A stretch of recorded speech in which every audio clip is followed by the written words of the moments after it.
Hi, I'm Tisha. And I'm Lauren. And this is the Open Booked Podcast. Today we're going to talk about A Court of Wings and Ruin. Wings and Ruin, the third book in the ACOTAR series. This is a big one, and a lot happens. A lot. We thought a lot happened in the second one, but way more happens in this one. Yeah, for sure. This was a big one. Took a while to get through, but ultimately, I still gave it a very high rating. Loved it. I still number 2. I'm sticking to is my favorite. But great book. I think I still gave it a 5-star. Yeah, I think I gave it 5 stars too. Yeah. So spoilers if you have not read up to the third book in the ACOTAR series, we will be discussing it. So if you haven't read it, go read it and then come back. Yeah. Yeah. Because there is a lot we're going to dive into. And just as a refresher, watched a TikTok to kind of remember some of the details and remember it even more as I was watching it. I was like, oh, and this happened, and this happened. And it's a lot of crazy, wild stuff and so many details. Yes. But before we dive into that. Yeah. So it's Father's Day weekend.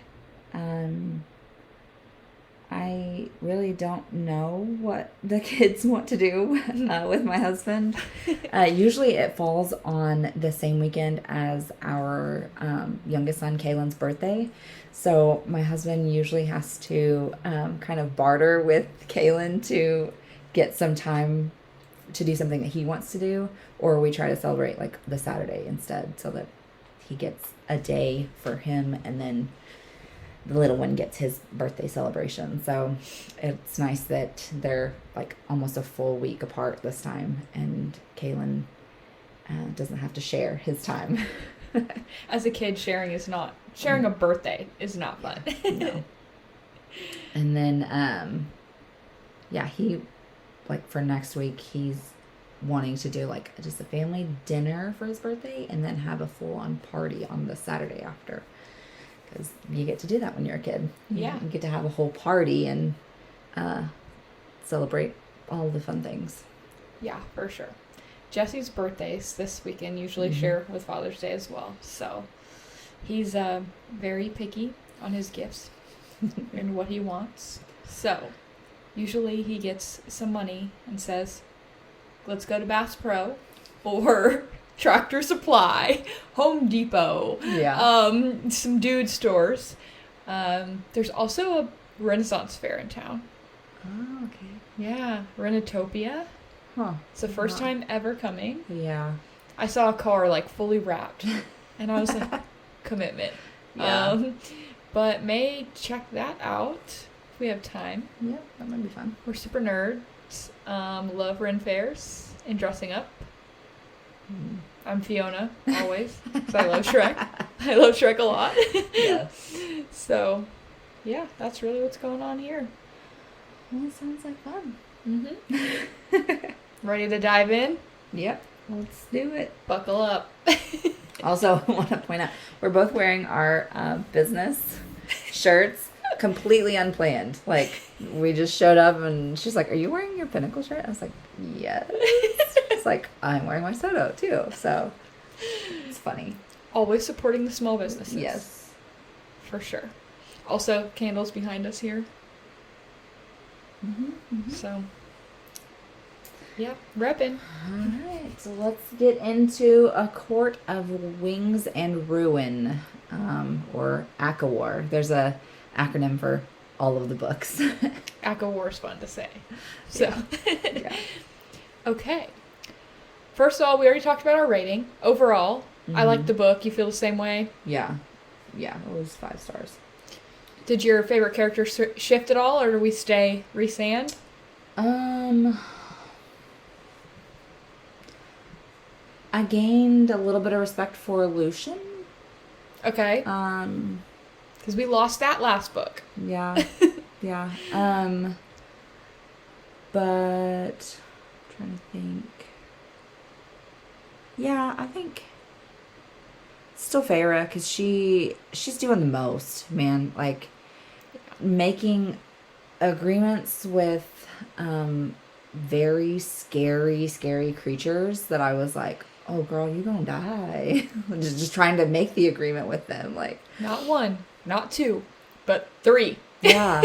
Yeah, she's like, let me do this for you, and let me do this for you, and let me do this for you, but you gotta save us. Like, you gotta come out when I call you, and you gotta have our backs. Yeah, for sure.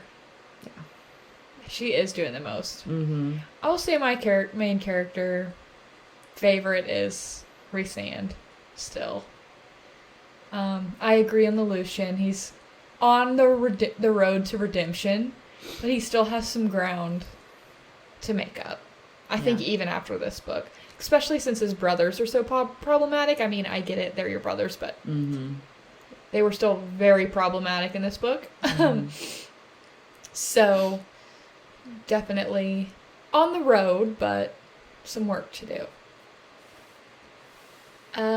Last episode, we forgot to do our Fuck, Marry, Kill. Oh, we did. Because it definitely shifted for me a ton. Yours probably didn't.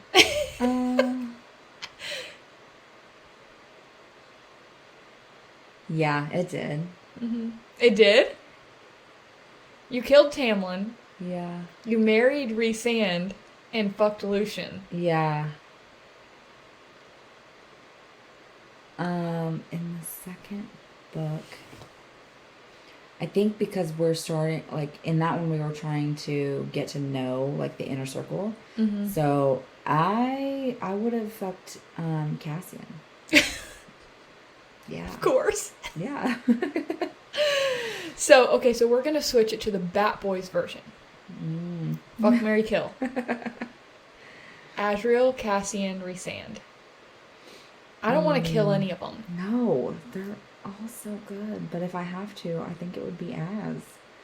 Poor Az! I know. Like, I say the same, though. Want to, but he doesn't deserve it. He deserves so much better. Yeah. Pining after one woman for 500 years to not understand she doesn't bat for your team. Mm-hmm. Which we learn in this book. Yeah.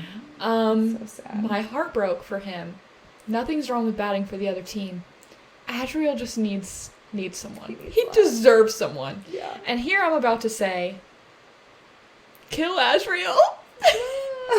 Fuck Cassian and marry Rhysand. That's just... Yep, same.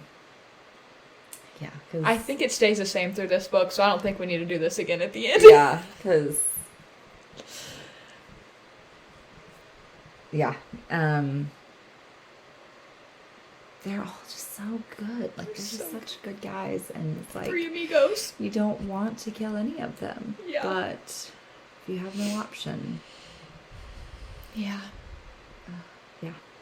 It hurt to say. Mm-hmm. I'm still recovering. Okay. So, let's hop into some questions. What do you think about Feyre's punishment to Ianthe? I love it. I think she deserved worse. Oh, That's my hot take. Yeah. I mean... Deserves so much worse. If she had time and could have done worse, I would absolutely go for it. But for the kind of pivot into, shit, I gotta go now, like, let's make this happen, yeah, it fit. Wait, are you talking about the end, or are you talking about the beginning one where she escapes? Because there's two, technically. Yeah. The first one, I think, was too light. Yeah, for sure. When her and Lucian were trying to escape. Mm-hmm. Yeah.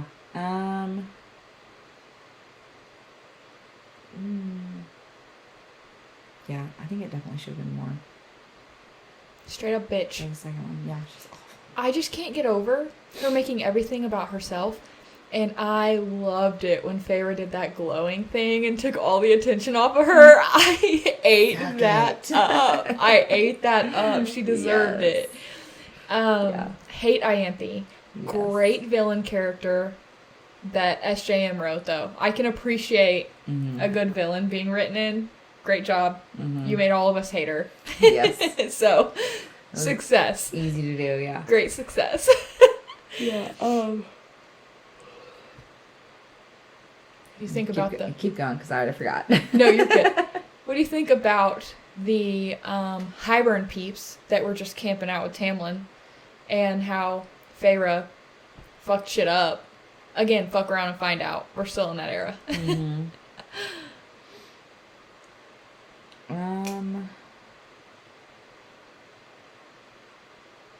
don't remember. Yeah, I think she didn't really think about the consequences of that. Yeah. Because those were very, like, high up. Also, like, that they had the same Damati gifts as her. Yeah. And she was, like, fucking with their heads. And they're trying to fuck with her heads. And then everyone else at the table's like, no one's talking. I don't know. I just felt like it was an interesting dynamic. Mm-hmm. Good for her, though. Yeah. I hated that they had, like, Fey-baned her through that apple or whatever. Yes. Because that made the next few days, like, hell for them. Yeah. Obviously, you know, after the person we were listening to on TikTok said planted traps, but really just turning people against each other. I feel like all of Tamlin's army lost all faith in him. Yeah. Which they should have to begin with. They should have seen what he was doing, but, I mean, Feyre just... I wanted to say she was like a little tornado in there, but that's a little too close to home, considering what we just went through. And they're still going through. So I just want to say that she, like, went in and set off some bombs. Yeah. Like, the plan's in motion. Made it seem like Lucian was hot for her. Mm-hmm. Which was kind of funny. Yeah, I thought that was funny. I was like, really? Like, very brother-sister vibes. That was just something, you know, she knew to play off of Tamlin's temper. Mm-hmm. And if Tamlin was anything, it's jealous 100%. with a terrible temper. So she played the game. Yes. She played the game. Yeah, so that was a interesting piece. And then that's just the first part of the book, when we're going through all of the Spring Court drama. And I'm just going to say, I don't really feel like Tamlin changed that much. Mm-mm. He still didn't let her do anything. He didn't learn. Like, no. The key to anything is just learning from your mistakes. And it's like, this boy keeps doing the same thing over and over and over and doesn't even fathom that he's going to get a similar result each time. From Feyre, especially. Yeah. Like, he wants her to change, like, and be cool with it? Nah. No. She don't need to be cool with that. No. Yeah, so that was interesting, first part of the book. Obviously, a ton more happens. So much. We get into the back to the Night Court after a harrowing rescue by Asriel and Cassian. Mm-hmm. Also, I cannot stand any of the Autumn Princes or whatever. No, they're terrible.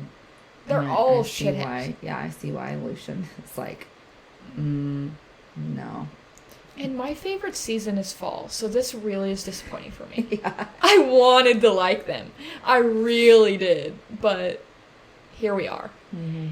Hating them. So what do you think of the rescue? Like a lot of, climaxes in any story, it was just perfect timing. Mm-hmm. Like, I got a little nervous that maybe they wouldn't be saved, but I was like, yeah, how are they not already? And then it just came at the exact right time. Like, they would have died. Yeah, no, they were about to go. Yeah. And they had seen, the big point in that I took away, was they had seen that Feyre has the fire. Mm-hmm. And even Lucian said, if my dad finds out you have part of his power, he will kill you. Yeah, he'll try to get it back. So, that was a interesting note that the brothers saw that. Mm-hmm. And the fact that they didn't, which this isn't a spoiler, it happens in the same book, the fact that they didn't tell them is amazing. Mm-hmm. So after that, we go back to the Night Court, And we see Elaine and Nesta as Faye for the first time. Yeah. Obviously, both struggling. Hard. Struggling. We do see some change, but what do you think? I feel like this is something they didn't talk about very much, but Elaine's power. Mm-hmm. What do you think about her ability as like a seer? Mm-hmm. I just don't feel like that was expanded upon maybe enough. Yeah, I think the fact that like she came to them essentially out of nowhere and was like, hey, this person is like really old and wrinkly hand or whatever. Yeah, like and they're like, what? Are you high? Like they essentially were just like, is something wrong with you? Did you eat a gummy? Yeah. Like, what's happening? And then realizing, that she's seeing essentially the future, or the future and what's really happening, a world away. And they're like, oh shit, she can see. And then, like, that's the end of it. Like, right. They don't, they kind of try to use her, but then it backfires, so. Yeah, for sure. I also think that maybe when Elaine gets her own book, I don't think, so she doesn't have a book right now, so this isn't a spoiler or anything, but I'm just hoping that maybe they expand upon that gift. I would love to hear Elaine's point of view and how they come through, because it came out like she was going crazy. Yeah. For lack of a better way to put it. So everyone was really worried about her. Mm-hmm. Rightfully so. She's obviously lost her fiance and changed, and she's going through it. Mm-hmm. But I'm interested to see them expand upon that a little. That's one thing from this book that I was like, I want to see a little bit more of Elaine's gift, because that could be so useful. Mm-hmm. But we didn't really get to see that. Yeah. And I think it's kind of overshadowed by how depressed she is. Like the fact that she's not eating. She just kind of stands and stares out the window for a long time. So I almost wonder if she's not seeing other things that she's not telling them, or if she's trying to kind of interpret what she's seeing. And she's like, this is like, there's got to be a lot going on in her brain with her dad dying and being essentially forced into this like whole thing. Like, it's a lot. Mm-hmm. Just because your sister shot a wolf in an eye. Yeah. Like, what? Yeah, what? This all started from that? Yeah. So this is an interesting thought. Why do you think Feyre felt that it was important that her and Rhys showed a united front to the family? You remember that point where she kind of challenged him, like she disagreed with him, and then she went and like apologized later, and he was like, don't ever. Yeah. He's like, I want you to like call me on my shit, essentially. Like, yeah. I want you to, one, be comfortable to do that, because we're a couple, like we're mates. Yeah. We're mates. I hate saying it. It's overused, but it's what it is. Yeah, it's like we're mates, so we have to be able to express things to each other, and we have to call each other on our shit. Mm-hmm. And he's like, I want you to do that. And she's like, well, I don't want to be disrespectful to you, because that could, lead other people to see that they can disrespect you too, and that should not be the case. Yeah. He's like, well, let's discuss it in private then, if you want to do that, but I'm fine with you calling me on my shit. Yeah, and I think that the reason she felt that she had to apologize was because of Tamlin. Mm-hmm. Tamlin very much wanted her to be like this figurehead, and Rhys very much wanted her to be his equal. Mm-hmm. I mean, he made that abundantly clear by making her the first High Lady in history. Yeah. He wanted her to have as much of a say as him. So, I think that was an interesting thought. Call out. Okay. Oh, this is interesting for us readers. Isn't it insane that Feyre had never been to a library before the one in Velaris? Yeah.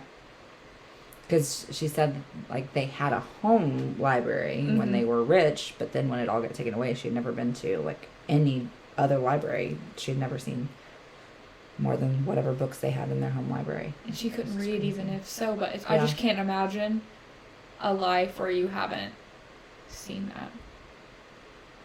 Yeah. What are your thoughts on the Ouroboros? The mirror. I think it would be terrifying for a lot of people because, I mean, it reflects you back to yourself and not just like your image, but like you as your actions and your thoughts and everything. Like, it would be terrifying. Yeah. And I think another call out, which I feel like we've talked about this in every ACOTAR episode, is just Feyre carrying everyone on her shoulders. The fact that the Bone Carver wanted this for that deal. And she was like, there has to be another way because I can't go crazy. Yeah. Which I'm actually surprised because she's so self-sacrificial, I guess. So that surprised me at first. And then we go back and she's like, Suriel, talks to Suriel, we need some help. And then says, you know what, fuck it. I'm going to go get this thing because we need help. Yeah, I got to do what I got to do. And that she overcomes it. I just don't know how many people would just go on their own to risk so much, especially having so much to, at this point, she has a full-ass family. She has her 2 sisters, like, her dad is MIA at this point. Yeah. At this point. And so she has so much going for her, and she just said, you know what, I would give it all up to win this battle. So she goes, I don't know how many people could survive seeing, like, what she saw and then come out okay. Yeah, and it's not even that she wants to win this battle for herself or her family. She wants to do it for all of the people. Like, she wants freedom for everyone because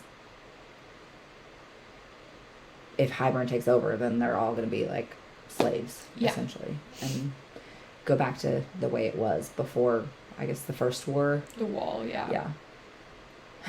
So, we kind of got ahead of the meeting. Oh, yeah. That meeting, y'all. Just the way they, like, all I can picture is, there's a TikTok out there, but it's like, the whole fam just, like, barging in, and they're like, all right, we're gonna fuck shit up. Like, Night Court's here. Yep. Yeah, no, I thought it was interesting. It's also interesting to me, at this point, we've known Rhys for 2 books. So we know the real Rhys for 2 books. We knew the fake Rhys in the first one. No one else knows the real Rhys. So they're like, sure, you're the good guy.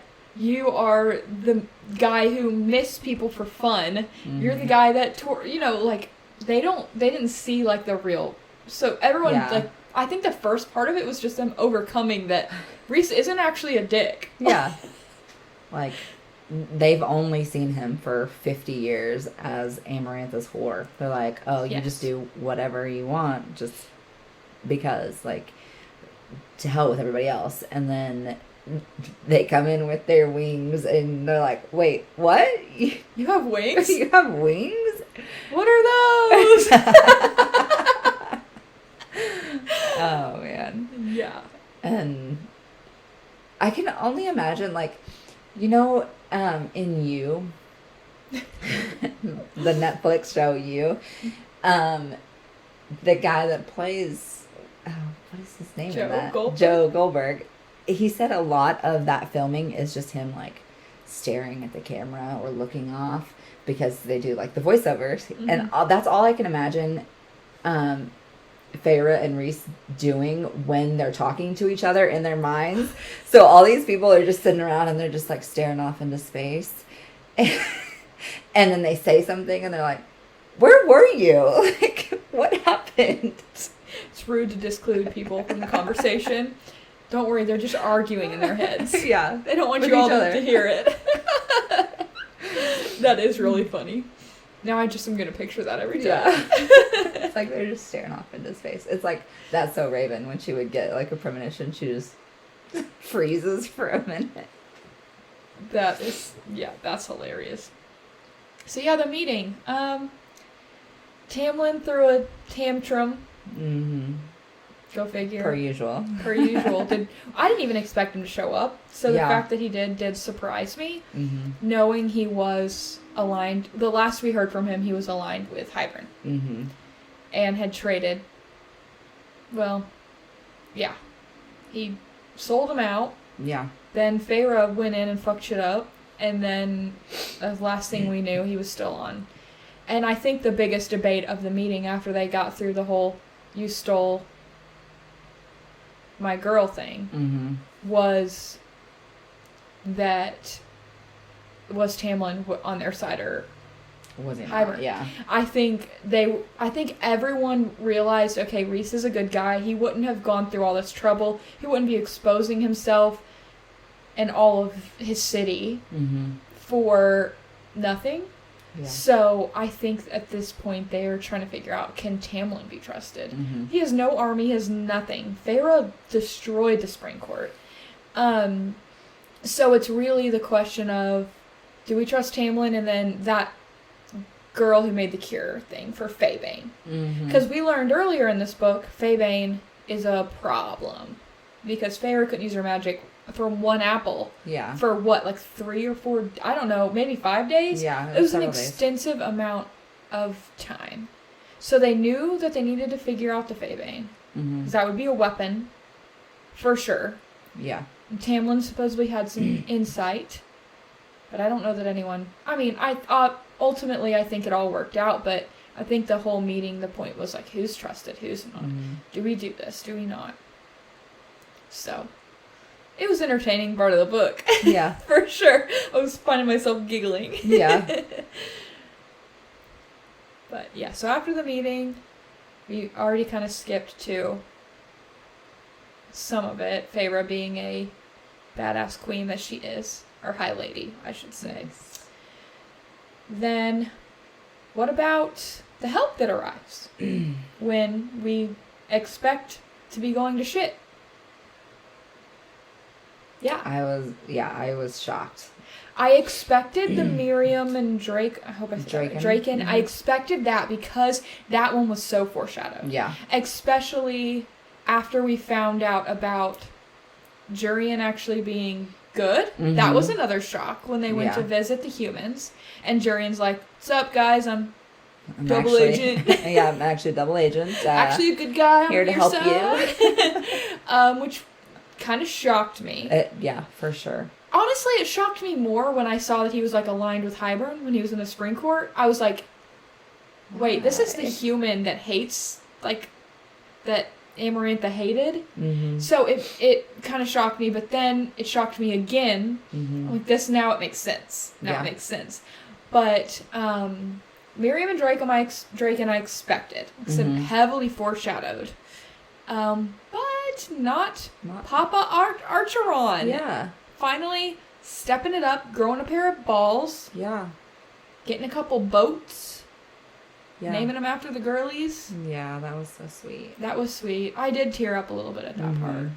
Just, oh, he's being a dad. Yeah. Way to go. Way to come save your girls. Yeah. And then, obviously, his death Yeah, it was so sad. was very soon. But I love the way Nesta reacted. Like, Yeah. okay. Yeah. You take my dad? Like, You're she called it out. done. She's like, you're done. You're done. And then Elaine doing that with Asriel's blade. Oh. Asriel never lent his blade to anyone in, 500 years? Yeah. And he gave to sweet little flower gardening Elaine. Yeah, like, what's she gonna do with it? Apparently kill the king of Hybern. Yep. Go off. Yes. Gotta keep them on their toes. Surprises around every corner. Yes. So I felt that was a nice wrap up. I expected it to be Feyre or Rhys. Mm-hmm. So I liked that it wasn't what I expected. Wild I card. didn't expect Elaine or Nesta. I did not expect Papa Archeron at all. Yeah, so that was a great twist. Said in the last episode. You can keep us surprised. We're loving it. 5 stars. 5 stars, yes. And then after, when Amren pulls a little bamboozle, is what I'm going to call it. Yeah. I got so mad at Amren. So mad. Yeah. I was like, girl, this is your high lady. She genuinely did that, though, thinking about everyone else and not any sort of hierarchy. I genuinely think her heart was in the right place. Like, this will save everyone. Yeah. And not just caring about high lady, high lord, human, fae, creature. Yeah. It was just all, this will save everyone. So, I'm going to say, came out in the wash. Yeah. But tell me how you were feeling when Rhysand died. I was devastated. I was like, no. Like, I was bawling. How, after all of this, how did they lose him? I was like, how does Feyre, who deserves happiness and love more than anybody because of all of the self-sacrificing she's done, I was like, how does she lose, like, the love of her life, essentially? I was like, this isn't fair. But also, I know there's 2 more books, so maybe not. Maybe, I don't know. So yeah, I was really devastated. Yeah, I was too. I was kind of thinking he wasn't going to come back because I've watched Game of Thrones. So, I'm used to main characters dying. You have too. Used to main characters dying and not coming back. But I guess they did once. In Game of Thrones. Just once. But yeah, no, that part was very sad. But seeing all of the High Lords step up was cool. Even Tamlin, which I kind of thought he would be the one that didn't. Yeah, that was the only kind of redeeming moment for me, for Tamlin, because he could see how much Feyre was hurting, and the fact that she was begging him gave him all he needed to know about where he kind of fell in that triangle. Yeah. But I think that showed that he did have a little bit of love for her. Like, he doesn't really know how to love properly, but he had some in there for her. So he gave that little nugget of himself to make sure she was happy. So yeah, I think nice. That proved that I think that was the defining moment for Tamlin to say, it's over. Yeah. This is real. This was not a fake. This was not anything. This was not a glamour. This was not a mind thing. This was genuine. They're mates. True love. She's begging. Yeah. So I think that was his realization moment. So I think it was an important aspect in the book for like everyone to be able to move on. Yeah. And it's interesting to me that Feyre was saved by the light of the 7 High Lords, right? And so was Rhysand. Feyre got a nugget of all their power, and Rhysand did not. Yeah. Was it because he was already Fae? I think so. And she was human, so she had to get some sort of powers? And he already has, like, the best power you can get, supposedly. Yeah. So, yeah, it's interesting, the differences between the two. It's almost like she, being human originally, was more kind of like a sponge. Like, she absorbed more, and his was literally just, like, essentially to fix his heart. It's like, and pull Amren. Yeah. And pull Amren out. Yeah. What do we think about Amren coming back as just normal Fae? I think it's kind of weird. It's kind of weird, and it still doesn't answer really what she was. No. Like, when we were talking about it in another episode, I was like, what is Amren? It's not a spoiler because we still don't know. Yeah. I don't think. If I missed that, somebody tell me, but I still don't know. Yeah, because, I mean, the only explanation is really that she's older than anything, like time itself, essentially, and nobody really knows what that means or what that says about her or what she is. Yeah. Crazy. Yeah, it's all wild. She's a badass, though, so we'll leave it at that.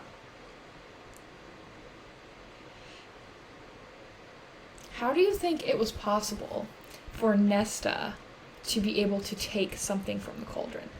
Because it's very openly talked about now. Like, Nesta took something when she went in. She pointed at the King of Highburn. I don't understand how. I think it shows, like, the power of rage. Like, she was so mad at Highburn and the cauldron, and she still very much hated Faye, everything. So she's like, you know what? If this is going to happen to me, I'm going to take everything I can. Okay. Yeah. May have just been a mindset. Because obviously Elaine is a seer. She got power, right? But she didn't like everyone talking about her taking something. You're not hearing that. Yeah. With Elaine. Yeah, because I think even like as she's fighting going into the cauldron, Elaine is just kind of accepting her fate. Whereas Nesta is like, no, I'm fighting back. I'm taking everything I can. If I'm coming out of this, I'm taking some of it with me. Yeah. Something to think about. Yeah. Interesting. Yeah. I mean, we all know the power of mindset in real life. Positivity. I'm still manifesting to win the lottery. Like, hasn't worked yet. I'll keep y'all posted.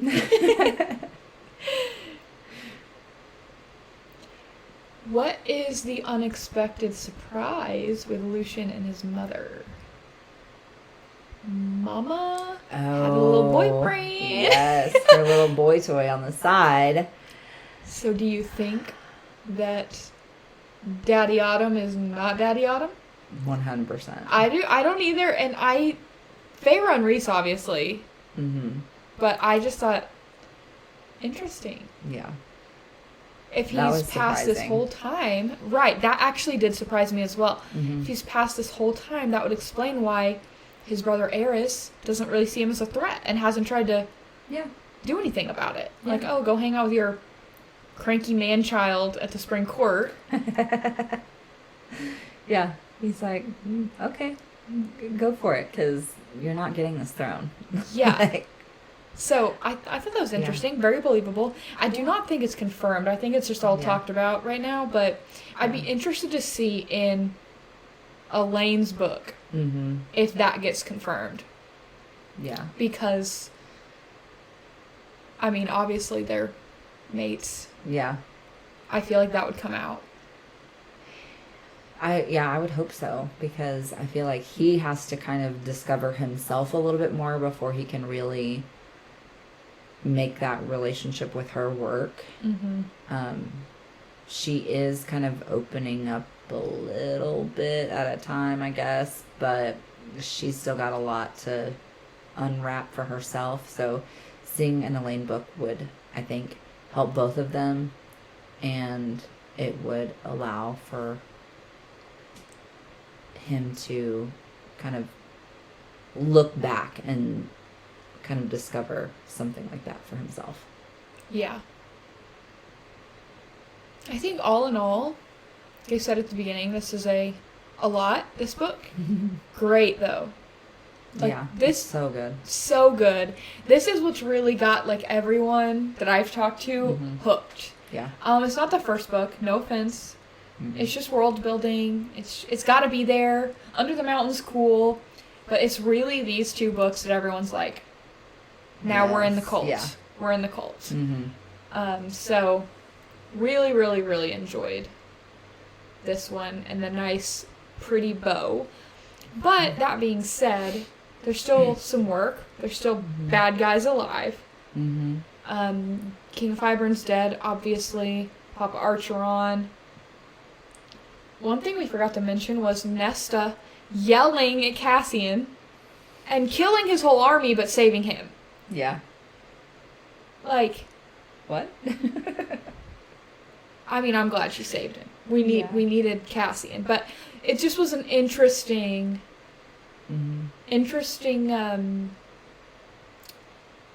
development. Turn, yeah. Yeah, because Nesta's just a bitch. We've talked about this. So for her to like openly try to save, she bullies him. She's mean to him. Which made everybody, but just something to note. Yeah. She had the opportunity to let him die. She did not. Mm-hmm. And then even nursed his wounds. Yeah. That was out of character for her. Out of character is a good way to put it. Okay. Yeah. Definitely. Most definitely. Anything else you want to add? Any thoughts you had on the book? Not really. It was interesting to see how like the end kind of played out when they're back trying to create some sort of alliance between the humans and Fae, and how they're all going to kind of work together or just avoid each other, so that there's not another war. Yeah. And trying to decide if there are any other outside forces that they need to worry about, like for them and for the humans, because a lot of people are going to take advantage of that, knowing that the humans aren't kind of protected by this wall anymore. They could be susceptible to a lot of horrible things, and the fact that the kings are trying to come together to create something to protect them says, I think, a lot about them individually and as a whole. Yeah. I think everyone has the same goal. Yeah. At this point, they're all aligned. I just feel like they've all gotten closer after the battle. Mm-hmm. Whereas even in the first book, there's like beef between High Lords. I assume there would be political rivalries and such, but I feel like that kind of, I don't want to say went away, but isn't as much of an aspect now. Yeah. The meeting really helped to kind of let everybody see true colors for different people, so they were like, okay, we can ally a little bit and not really sacrifice a lot for ourselves, but just everybody benefits if we just work together. Yeah. And not try to fight each other, because then we're all losing a little bit at a time. Yeah, I think everyone realized it's in the best interest of all parties to get along and work together, which ultimately I think is what won them the battle. Yeah. But that being said, there's still bad guys at play here. So, may not be tomorrow, may not be 10 years, but bad guys are alive. So, yeah. Always. Always. There's gonna be bad somebody guy out there. Gotta be somebody. Yeah. So, alright.